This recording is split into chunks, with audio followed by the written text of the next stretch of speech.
বাংলায় নিয়ত করে নিব।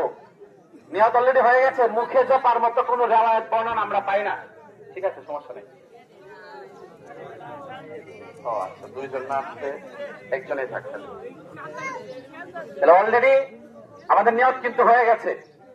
যারা এখনো দূরে আছি দ্রুত চলে আসি ইনশাল্লাহ।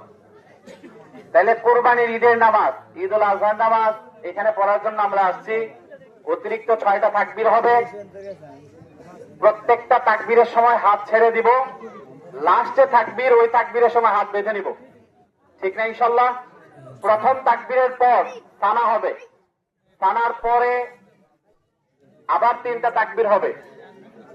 সানা প্রথম তাকবীরের পর আল্লাহু আকবার বলে আমরা হাত বাঁধবো, বেঁধে সানা পড়বো।